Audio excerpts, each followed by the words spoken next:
Honestly, what is this? Bring your grandmother to orientation day. Someone check her bag. She looks completely lost, the voice, slick with the unearned confidence of youth, sliced through the reverent hush of the Academy's hallowed assembly hall.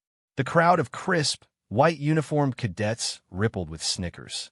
They turned, a sea of polished shoes and sharp-creased trousers, to look at the source of their derision. She stood near the entrance, a solitary figure in simple gray slacks and a plain navy blue blouse, her hands clasped calmly behind her back. She was a black woman, her hair streaked with distinguished silver at the temples, her face a serene mask that betrayed no offense, no anger, no reaction whatsoever. Her gaze was distant, not unfocused, but patient, as if she were observing the tidal patterns of the ocean from a great height. She held a simple, well-worn leather satchel, its surface softened by years of use, not by fashionable design. The cadet who had spoken, a young man named Jensen with a chest puffed out by the temporary authority of a senior class ranking, swaggered toward her, flanked by two of his sycophantic followers.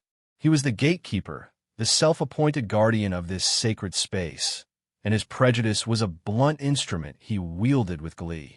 He saw only what his assumptions allowed. An old woman, out of place, a civilian who had wandered into a world she couldn't possibly comprehend. Her silence was, to him, the silence of confusion, not the silence of command. But when Captain Eva Rostova, the Academy's formidable commandant, appeared on the balcony overlooking the hall, her sharp eyes swept the scene and her breath caught. She didn't see a lost civilian. She saw the stance, the subtle, almost imperceptible alignment of the feet, a center of gravity so perfectly balanced it was a signature written in posture. It was the stance of a warrior who had stood on the pitching deck of a destroyer in a typhoon and not swayed an inch. If you believe that true authority is worn not in the uniform, but in the soul, type respect below. The air in Nimitz Hall was thick with the scent of floor polish, old books, and the electric anticipation that always preceded the Fleet Admiral's annual address. It was a place of ghosts and giants, where the portraits of legendary naval leaders stared down from the vaulted ceilings, their painted eyes judging the generations that followed. This was a crucible designed to forge leaders, but often first hardened the brittle shells of boys like Cadet First Class Jensen. He saw the world as a series of gates, and he believed his uniform gave him the keys. The woman before him was, in his narrow view, an anomaly to be corrected, a piece of dust to be swept from the pristine floor of his institution. "Ma'am," he began, the word a mockery on his lips, "this is a secure naval facility. Unannounced visitors are not permitted. I'm going to have to inspect your bag." He held out his hand, palm up, an impatient gesture of command learned from movies, not from leadership. The cadets behind him straightened up, eager to witness the casual humiliation, to reinforce their own sense of belonging by participating in the exclusion of another. The woman didn't move. Her eyes, calm and deep, finally shifted from the far wall and settled on him. There was no fear in them. There was no anger. There was an unnerving, profound stillness, a placid depth that seemed to absorb his arrogance without a ripple. She simply gave a slow, deliberate nod. One single, silent motion of acquiescence. This small gesture, so devoid of protest, seemed to unnerve Jensen more than any argument could have. He had expected a confrontation, a sputtering defense he could easily dismantle. Her compliance felt like a trap, but his pride was too far committed to retreat now. He gestured for his cronies to step forward. "Do it," he commanded, his voice a fraction too loud, betraying a crack in his composure. The woman held out the worn leather satchel, not with the trembling hand of an accused civilian, but with the steady, practiced grace of a surgeon offering a scalpel. Her fingers were long and elegant, yet the grip was firm, a study in controlled power. The silence in the hall deepened, the snickers dying in the throats of the cadets as they watched. This was no longer a moment of casual fun. It had become a tense, silent referendum on respect, a demonstration of power dynamics that no one, least of all Jensen, yet understood. He was prosecuting a case based on prejudice, armed with the flimsy evidence of her skin, her gender, and her age, unaware that he was standing before the highest court in the entire naval service, a judge whose quiet competence had decided the fate of nations. The very air seemed to hold its breath, waiting for the verdict that was sure to come. The entire incident was a study in contrasts, a tableau of opposing forces. On one side, there was the loud, ostentatious display of youthful arrogance, clad in the stark white of a uniform that symbolized an authority not yet truly earned. Jensen and his followers were a flurry of motion and noise, their whispers and smirks filling the space with nervous energy. On the other side was the embodiment of quiet strength. Her civilian clothes were a form of camouflage, her silence a shield. Where Jensen was loud, she was silent. Where he was agitated, she was calm. Where he relied on the superficial power of his rank and uniform, she possessed an intrinsic authority that needed no external validation. This was the core of the conflict, the collision of assumed power and actual power. The onlookers, the rest of the cadet corps, were the jury.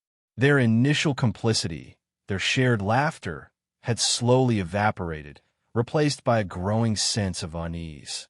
They had been drawn in by the cheap thrill of seeing someone put in their place, but the target of the humiliation refused to be diminished.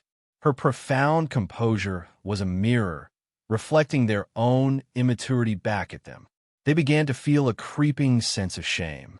They were future officers of the United States Navy, sworn to ideals of honor, courage, and commitment. Yet here they were, participating in a petty act of prejudice.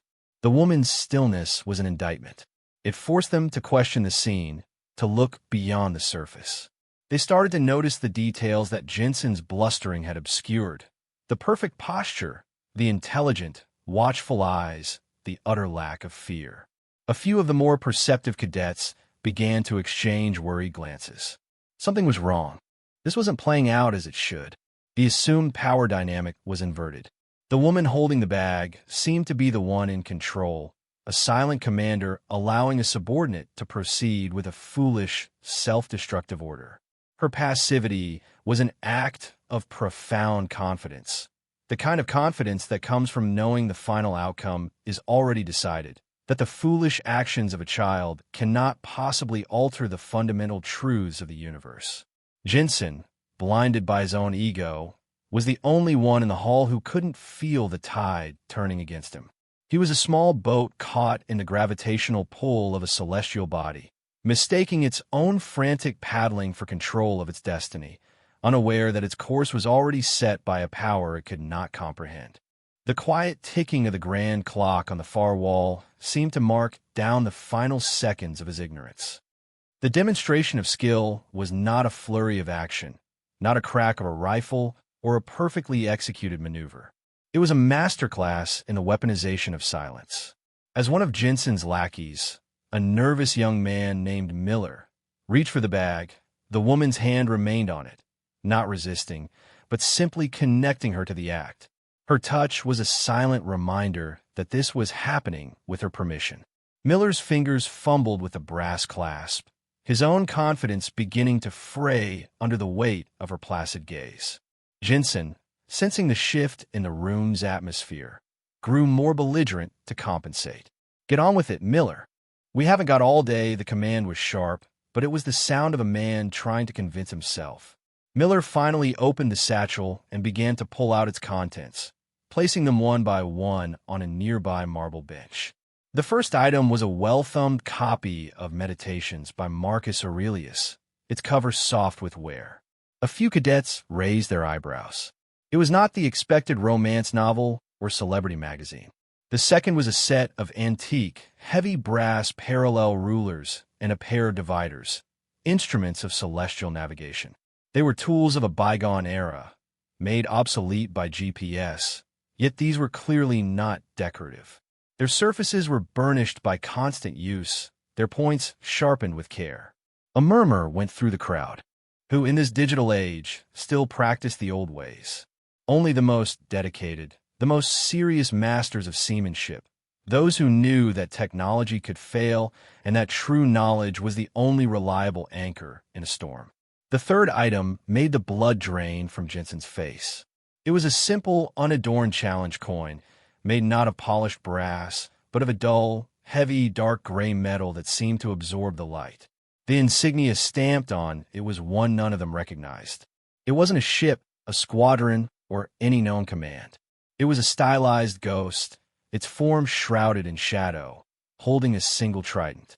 Below it was a single word in Latin, silentium, silence. A cadet in the back, a history enthusiast, gasped audibly. He had seen a drawing of it once, in a heavily redacted document about special warfare history. It was the rumored symbol of Task Force 117, a legendary ghost unit from the Cold War, a unit that officially did not exist, a unit that hunted submarines in the deep, dark, silent places of the world. The idea that this woman, this grandmotherly figure, could possess such an artifact was so preposterous it was paradoxically believable. No one would ever think to fake such a thing, because no one was supposed to know it existed. The final object Miller pulled from the bag was a slim, leather-bound portfolio. He opened it. Inside was a single document, most of it covered in thick black lines of redaction. But at the top, one phrase was clear: top secret / eyes only. Operation Deep Anchor. Below that, a single line of visible text read, contingency planning for subarctic fleet deployment. The rest was a mystery. Jensen stared at the objects laid out on the bench. A book of Stoic philosophy, the tools of a master mariner, the coin of a ghost unit, a top-secret operational directive. The evidence did not compute. It was a collection of contradictions that pointed to a single, terrifying conclusion he could not yet bring himself to accept. His entire framework of assumptions, the neat little boxes into which he sorted the world, had been shattered. The woman hadn't said a word. She hadn't needed to. Her competence, her history, her very essence, lay displayed on the bench for all to see. The silence in the hall was now absolute, deafening. It was no longer the silence of anticipation. It was the silence of shock, the silence of 100 young minds simultaneously recalibrating their understanding of the world. They had witnessed a complete and total refutation of their leader's prejudice, and it had been accomplished without a single word, without a single raised voice. The woman's quiet, methodical life, represented by the objects in her bag, had spoken with more authority than Jensen's shouted commands ever could. He was left standing in the wreckage of his own arrogance, rendered utterly speechless. The demonstration was over. The collective shock in Nimitz Hall was a physical thing, a sudden drop in pressure that left ears ringing. The cadets stood frozen, their eyes wide, locked on the impossible artifacts displayed on the marble bench. Jensen's face was a mask of pale disbelief, his mouth slightly agape, the condescending smirk having melted away to reveal the terrified boy beneath. He had built his reality on a foundation of simple prejudices, and that foundation had just been pulverized. It was into this tableau of stunned silence that Captain Eva Rostova descended. She moved with a purpose that was both elegant and lethal, her footsteps echoing sharply on the grand staircase. Rostova was a legend in her own right, the first woman to command a carrier strike group in the Atlantic Fleet, a leader known for her tactical genius and her absolute intolerance for incompetence. Her gaze was like a targeting laser, sweeping over the scene, assessing every detail in a fraction of a second. The cowed cadets, the arrogant posture of Jensen now deflated into a slump, and the calm, unwavering figure of the woman at the center of it all. As Rostova reached the main floor, a flicker of recognition, then profound reverence, ignited in her eyes.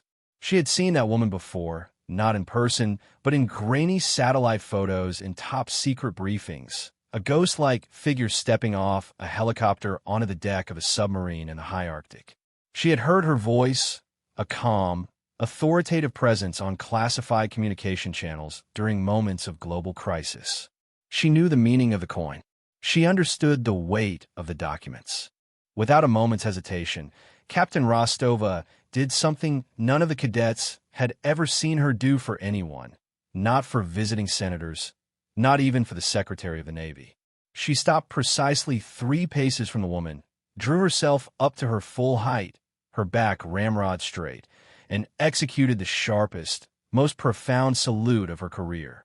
Her hand sliced through the air, her fingers perfectly aligned, her arm locked at a perfect angle. It was a gesture of ultimate respect, a subordinate acknowledging a superior of immense and undeniable stature. Then she spoke, her voice ringing with an authority that shattered the remaining silence like glass. "Fleet Admiral Imani," she boomed, her words echoing off the marble walls. "Welcome to the Naval War College. My apologies for the unauthorized inspection. We were not expecting you until 1400 hours. The name and rank descended upon the assembled cadets like a physical blow. Fleet Admiral. Fleet Admiral. There was only one in the entire Navy. The Supreme Commander of Naval Operations. A 5-star rank so rare it was spoken of in mythic terms, a position of power, second only to the President himself. And her name was Imani. Eva Imani, the architect of the Silent Depths Doctrine, the most celebrated naval strategist of the modern era, a figure so shrouded in the classified nature of her work that there were barely any public photos of her. They had mistaken a living legend for a lost tourist. They had demanded to search the bag of the woman who commanded the entire United States Navy. The cadets, as one, seemed to shrink. A wave of collective horror washed over them. Jensen's legs visibly trembled, the blood draining from his face until he was as white as his uniform. He looked from a saluting captain to the serene face of the fleet admiral, and his world simply ceased to make sense. He had not just made a mistake. He had committed an act of professional suicide. He had insulted his God. Admiral Imani simply looked at Captain Rostova, a hint of a warm smile finally touching the corners of her lips. She returned the salute with a gesture just as crisp, an economical movement of profound grace. "Captain Rostova," she said, her voice quiet but carrying the effortless weight of supreme command. "It's good to see you again. No apologies necessary. It's always valuable to see how the next generation conducts itself when they believe no one of consequence is watching." The words were delivered without malice, but they landed on Jensen with the force of a warhead, a calm, precise, and devastatingly accurate strike that obliterated what was left of his pride. The reveal was complete, the validation absolute. The quiet professional had been officially recognized, and the arrogant gatekeeper had been exposed not as a guardian of standards, but as a fool. The institutional justice, personified by Captain Rostova, had restored order with a single, powerful salute and a few well-chosen words, proving that true rank is not just stitched onto a sleeve, but is an undeniable quality of character that emanates from within. The validation delivered by Captain Rostova was more than a simple correction. It was a fundamental realignment of the universe for every cadet in that hall. The authority they thought they understood, the clear-cut hierarchy of uniforms and insignia, had been revealed as a mere surface layer. Beneath it lay a deeper, more profound order based on merit, experience, and a level of competence so vast it required no outward display. Rostova, her salute still held with unwavering precision, kept her eyes locked on Fleet Admiral Imani, a silent communication passing between the two women that spoke of shared burdens and a mutual, hard-earned respect. It was a moment of profound solidarity, a silent acknowledgement that they had both navigated the treacherous waters of a system not always built for them, and had reached the very pinnacle through sheer, undeniable excellence. Admiral Imani finally lowered her salute and gave a slight nod to the captain. "At ease, Eva," she said, the use of the first name a subtle signal of their long-standing professional relationship, a detail that further underscored the immense chasm between her world and that of the cadets. Rostova dropped her hand to her side and turned her furious gaze upon the assembly, but her focus narrowed with pinpoint accuracy on the trembling form of Cadet Jensen. "Cadet First Class Jensen," she barked, her voice dropping an octave, losing all its earlier warmth. "Step forward, Jensen moved as if wading through mud, his legs stiff, his face a mess of shame and terror. He came to a halt before the two women and attempted a salute, but it was a pathetic, shaky gesture, a mockery of the one Rostova had just performed. "Cadet Jensen," Rostova began, her voice low and dangerous. "You have just provided Fleet Admiral Imani with a masterclass in institutional arrogance. You judged a book by its cover, and in doing so, you have revealed that you have not read the first page of what it means to be an officer. You saw a woman, you saw a black woman, you saw a civilian, and you made an assumption. You assumed weakness. You assumed ignorance. You assumed she was out of place. She took a step closer, invading his personal space, forcing him to meet her eyes. Let me be clear. The woman you just publicly humiliated commands more firepower than most countries. Her decisions have shaped the geopolitical landscape for the last 20 years. The tools you saw in that bag have saved more American lives than you could count in a lifetime. That coin represents a legacy of silent, selfless service that you, with your loud, selfish pride, could not possibly comprehend. You are not fit to stand in her shadow, let alone inspect her personal belongings. Each word was a hammer blow, delivered with cold, surgical precision. The public shaming was absolute, a mirror image of the humiliation Jensen had tried to inflict. He stood there, stripped bare of his rank, his pride, his entire sense of self. He was no longer a senior cadet. He was a lesson, a cautionary tale in human form. Admiral Imani watched the exchange, her expression unreadable. She did not intervene. This was Rostova's command, her academy. This was a necessary and painful part of the forging process. The Admiral then turned her gaze from Jensen to the wider audience of cadets. "Your primary weapon," she said, her calm voice cutting through the tension, "is not a missile. It is not a ship. It is your judgment. And the foundation of sound judgment is the humility to recognize that your assumptions are often wrong. Never mistake silence for weakness or modesty for a lack of achievement. The most dangerous people in the world are the ones who don't need to tell you how dangerous they are." She paused, letting the weight of her words settle over the hall. Then she looked back at Jensen, not with anger, but with something that looked almost like pity. "You have an opportunity to learn from this, son. Don't waste it." The validation was complete, the lesson delivered. The mystery of the quiet woman was solved, and in its place was a legend, standing very much alive right in front of them, a testament to the triumph of quiet competence over the most ignorant and arrogant of assumptions. The story of the Admiral's inspection spread through the Naval War College not like wildfire, but like a pressure wave from a deep-sea detonation, silent, powerful, and fundamentally altering the entire landscape. It traveled not through official channels, but through the hushed whispers in the mess hall, the late-night bull sessions in the barracks, and the coded, knowing glances exchanged between instructors. The tale became an instant piece of academy folklore, a living parable whose details were embellished with each telling, yet whose central truth remained starkly, powerfully intact. Cadet Jensen became a ghost, a cautionary figure who haunted the conversations of his peers. Captain Rostova had not expelled him. That, she later explained to her senior staff, would have been the easy way out. Instead, she reassigned him. He was stripped of his first-class rank and privileges and assigned to the Academy's archives, a dusty, forgotten basement filled with the unglamorous paperwork of naval history. His new duty was to sort and catalog the unredacted service records of past graduates.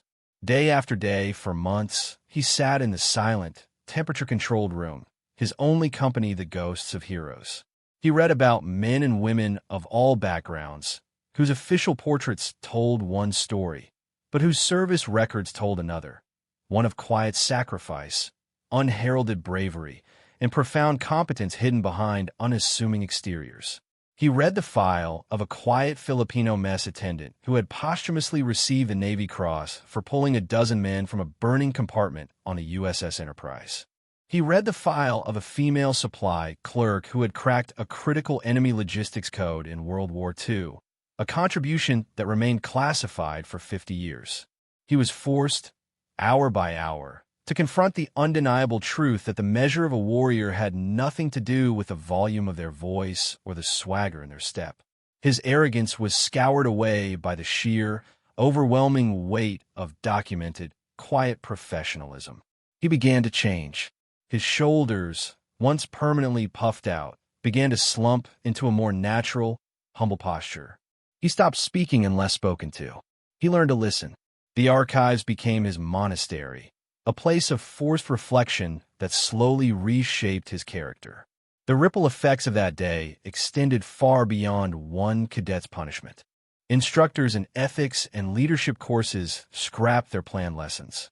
Instead, they simply asked their classes, "Tell me what happened in Nimitz Hall, and then tell me what it means." The incident became a new, powerful teaching tool, more effective than any textbook.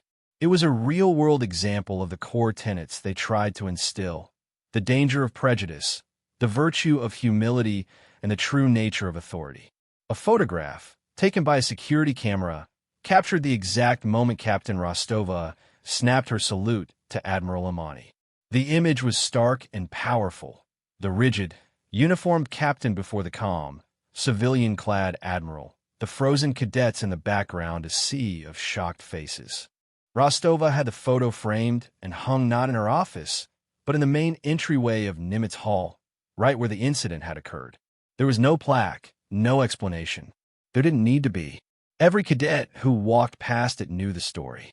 It was a permanent, silent reminder. The location itself was given a new, unofficial name by the student body. Imani's point, it was the spot where a fleet admiral had stood, silent and resolute, and taught the entire academy its most important lesson without ever intending to. The legend was spreading, cementing itself into the very bedrock of the institution, a story to be told for generations. The transformation of Cadet Jensen was slow, painstaking, and profound. It was not a sudden epiphany, but a gradual erosion of a lifetime of flawed thinking. In the silent company of the archives, he discovered that history was not a collection of grand battles and heroic charges, but a tapestry woven from countless threads of quiet, disciplined work. He read after-action reports written in dry, technical language that described acts of unbelievable courage with bureaucratic detachment. He held letters written by young sailors to their families, letters filled with homesickness and fear, written by the same hands that had, days later, held a damaged ship together in the middle of typhoon.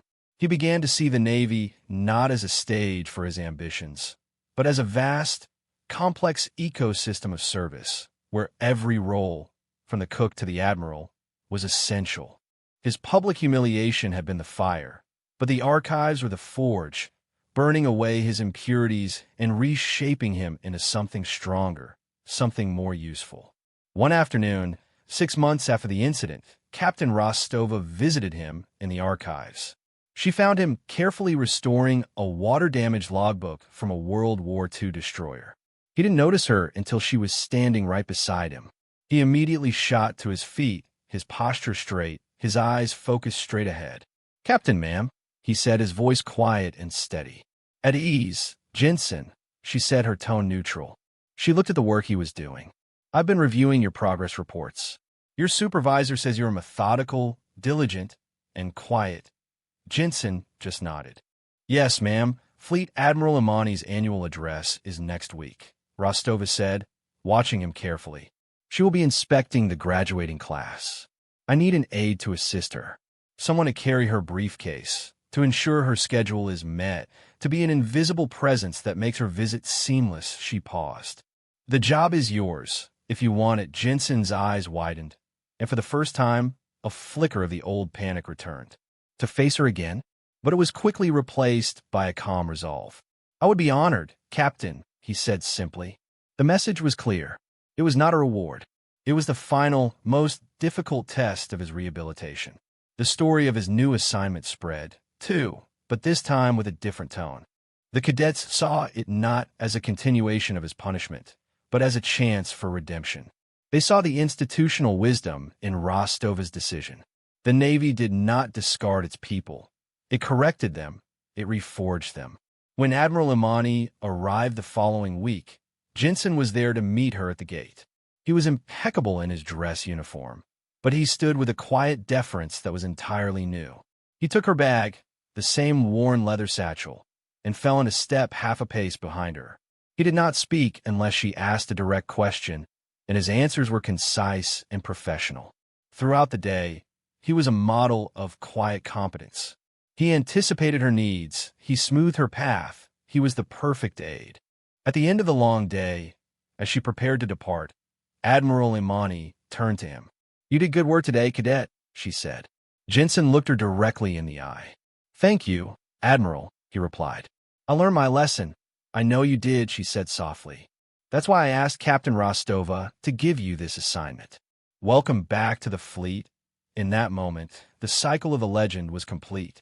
The antagonist had not been destroyed, but transformed. He had learned the lesson of quiet competence not just by observing it, but by being forced to embody it. The ripples of that one silent confrontation in Nimitz Hall continued to spread. No longer just a story of a cadet's humiliation, but a more profound and inspirational story of a young man's humbling and ultimate redemption. Years later, the story had become institutional scripture. "Remember Jensen at Imani's point" was a phrase used by senior cadets to check the arrogance of newcomers. The framed security photo in Nimitz Hall was now a mandatory stop on all orientation tours for new students, and the story was told by a guide, always ending with the same lesson: look for the quiet ones. They're the ones who get the real work done. The incident had fundamentally altered the culture of the academy. It had inoculated a generation of future officers against the poison of superficial judgment. They learned to value substance over style, humility over hubris. The legend of the silent admiral became a foundational myth, a story that defined the very character of the institution. Fleet Admiral Eva Imani continued her service for several more years before retiring. She never spoke of the incident publicly. It was a minor footnote in a long and storied career, a career spent in the shadows, making decisions that kept the world safe. Her legacy was not in grand monuments or public accolades, but in the quiet, steady competence of the thousands of officers she had inspired, men and women who understood that true strength didn't need to announce itself. Her influence was a quiet current running through the fleet, a silent anchor holding it true to its core values. And what of Jensen? He did not become an admiral. He did not command a carrier. His early mistake had closed some doors forever. But he found his own path to a different kind of success. He graduated and chose a career in naval intelligence, a world where listening was more important than speaking, where analysis and quiet contemplation were the most valuable skills. He excelled. He became known as one of the most astute and insightful analysts in the service, a man who could see the patterns that others missed, who could find the truth hidden in the noise. His colleagues noted his defining characteristic: a profound, almost reverent respect for the quiet professionals, the unsung data clerks and translators and technicians upon whose diligent work his own brilliant analysis depended. He mentored young officers, and he always started his mentorship with a story about the worst mistake he ever made on a bright morning in Nimitz Hall. He told them about a woman in civilian clothes and the day he learned that a uniform doesn't make an officer, character does. The legacy of that day was not one of shame, but of growth. It was a testament to the idea that an institution, like a person, is defined not by its mistakes, but by its capacity to learn from them. Admiral Imani's silent stand had done more than put one arrogant cadet in his place. It had recalibrated the moral compass of an entire generation of leaders. It was a powerful, enduring reminder that the loudest voice in the room is often the weakest, and that true authority is built on a foundation of unassailable competence and quiet, humble service. The ripples from that single moment of confrontation continued to spread, a legacy of silence that echoed louder than any cannonade, a lesson in respect passed down from one naval generation to the next. The impact of that day was far more profound than anyone could have anticipated. It became a cultural touchstone, a piece of institutional DNA. The concept of Imani's Point evolved from a location into an idea. It represented a moment of truth, a personal crossroad where an individual chooses between the easy path of assumption and the harder, more righteous path of humility and observation. Cadets would talk about facing their own Imani's Point when dealing with a difficult decision or a challenging crew member. The phrase became shorthand for a leadership philosophy, a reminder to look past the superficial and seek the deeper truths of character and competence. Captain Rostova, who eventually rose to the rank of Vice Admiral herself, made sure the lesson was never forgotten. She established an annual leadership award at the Academy, the Fleet Admiral Eva Imani Award for Quiet Professionalism. It was not given to the cadet with the highest grades or the most athletic achievements. It was awarded to the cadet nominated by their peers for demonstrating profound humility, selfless service, and the kind of leadership that elevates others without seeking credit. The award ceremony was a quiet affair, held at the very spot in Nimitz Hall where the incident occurred. The award itself was a simple, unadorned challenge coin, struck from the same dark, heavy metal as the one from the Admiral's bag, bearing the same insignia of the ghost and the single word, Silentium. The first recipient of the award was a young woman who had organized a peer tutoring network for struggling students, working late into the night, never seeking recognition, deflecting all praise onto those she helped. Her work was only discovered when the Academy's overall academic scores saw a significant and inexplicable jump. She was a quiet professional, embodying the very spirit of the award's namesake. The story of Jensen's redemption also became a key part of the legend. It transformed the narrative from a simple tale of an arrogant cadet being humbled into a more complex and hopeful story about the Navy's capacity for forging character. It showed that failure was not a final destination, but a powerful catalyst for growth, if one had the courage to face it. Jensen, from his quiet office deep within the intelligence community, would occasionally receive letters from young cadets who had heard his story. They would ask for his advice.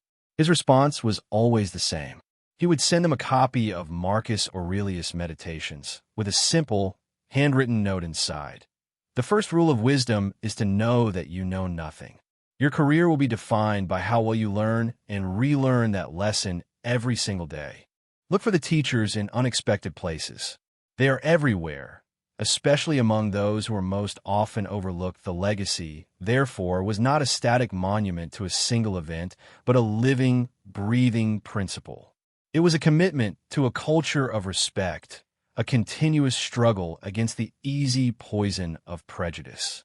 Admiral Imani, in her quiet retirement, never returned to the Academy. She didn't need to. Her silent, powerful lesson was now woven into the very fabric of the place, a permanent part of its soul. True legacy isn't what you leave behind in a single moment of triumph. It is what continues to move forward in the actions and character of others. It is the quiet, spreading ripple of a single, well-placed stone of integrity, a ripple that continues to expand long after the stone has settled into the silent depths. A decade passed. Nimitz Hall stood as it always had, a grand old sentinel of naval tradition. A new generation of cadets, bright-eyed and brimming with the same nervous energy as all the classes before them, stood assembled. They were listening to their orientation speech, delivered by the Academy's new commandant. The commandant was a man in his late 20s, his face serious and composed, his uniform immaculate. He stood with a quiet authority that belied his relatively young age. His name was Commander Jensen. He stood at a podium placed on the exact spot that was still unofficially known as Imani's Point. Behind him, the framed security photograph of Rostova saluting Imani hung in its place of honor. Jensen looked out at the sea of new faces, and he began his speech not with a booming welcome or a list of rules, but with a quiet story. "I want to tell you about the most important day of my life," he began, his voice steady and calm. "It happened right here, on this very spot. I was your age, and I thought I knew everything. I thought the uniform I wore gave me the right to judge others. I was arrogant, I was foolish, and I was loud." He told them the entire story, leaving out no embarrassing detail of his own prejudice and folly. He told them about the woman in civilian clothes, the worn leather bag, the challenge coin, and the deafening silence that followed the arrival of Captain Rostova. He spoke of his shame, his punishment in the archives, and the slow, painful process of learning what it truly meant to serve. The new cadets listened with rapt attention. This was not a dry lecture from a textbook. This was a confession, a raw and honest testament from their new leader. Admiral Imani never raised her voice. Jensen continued, his gaze sweeping across the hall. She didn't need to. Her entire life was an argument for excellence, for dignity, for quiet competence. She taught me, and by extension she is teaching you, that the respect you will command in your careers will not come from the rank on your collar. It will come from the integrity in your soul. It will be earned in the quiet moments of difficult work, not in the loud moments of public display. He pointed to the photograph behind him. Look at that picture. You see two of the finest officers this Navy has ever produced. One is in full uniform, the other in a simple blouse. It doesn't matter. Their authority comes from within. Your mission here, your only mission, is to build that same authority within yourselves. Be humble, be curious, be quiet, and listen. Most of all, listen to the people you are tempted to dismiss. He concluded his speech, and a respectful silence filled the hall. The lesson, born from a moment of profound humiliation, had now been fully integrated into the institution's highest levels of leadership. The antagonist had become the guardian of the moral, ensuring that the same mistake would never be made again. The legacy of Fleet Admiral Imani was now secure, not just a story whispered in the barracks, but a core principle articulated from the highest podium by the very person who had once needed the lesson most. It was the ultimate triumph of her philosophy, a quiet, unassuming act that had reshaped the future of the Navy for the better, proving that the most powerful legacies are not carved in stone, but are written in the transformed hearts of those who follow. The final chapter of this story belongs not to the past, but to the future it created. Commander Jensen's tenure as commandant was marked by a period of profound cultural change at the Academy. The Imani philosophy, as it came to be known, was formally integrated into the curriculum. It emphasized emotional intelligence, cultural humility, and the strategic value of listening. Cadets were graded not just on their tactical acumen, but on their ability to lead with empathy and respect. The Academy began producing a new kind of officer, quieter, more thoughtful, less prone to arrogance, and far more effective as a result. These officers went out into the fleet and became the seeds of change, carrying the lessons of Imani's point with them to every ship and every shore. They were known for their calm under pressure and for their habit of seeking out the opinions of the most junior sailors, valuing the expertise that came from hands-on experience over the assumptions that came with rank. The ripple effect that began with one woman's silent stand continued to widen, touching every corner of the naval service. Years later, an aging Jensen, now a captain and nearing his own retirement, stood on the bridge of a new Arleigh Burke-class destroyer during its commissioning ceremony. He was there as an honored guest. The ship's young commander, a woman who had graduated top of her class under his tenure at the Academy, stepped up to the microphone. "It is my honor," she announced, her voice ringing with pride, "to officially commission this vessel. By special designation from the Secretary of the Navy, in honor of a leader whose quiet strength and strategic genius have guided our service for decades, I hereby commission this ship, the USS Imani." A roar of applause went up from the crowd. Jensen smiled, a genuine, peaceful smile. He looked at the ship's crew, a diverse and professional group of men and women, and he saw the Admiral's true legacy. It wasn't just the steel hull of the new destroyer. It was the character of the people who sailed it. He thought back to that day in Nimitz Hall, to his own youthful foolishness, and he felt a profound sense of gratitude. Admiral Imani's lesson had not destroyed him. It had saved him. It had set him on a better path, a path of service, humility, and quiet purpose. Her silence had been the loudest and most important wake-up call of his life. The story of Fleet Admiral Imani, The quiet professional who faced down institutional prejudice without saying a word, thus became more than just a legend. It became a promise that competence will ultimately triumph over arrogance, that character is more powerful than prejudice, and that true respect is not demanded loudly, but earned silently. Her life and her actions stand as an enduring testament to the idea that the most profound strength is often the one that makes the least noise, a quiet, steady, and unbreakable force for good in a loud and chaotic world. For more stories where quiet competence triumphs over loud arrogance, and where silent strength defines their worth, subscribe to Unknown Heroine Stories.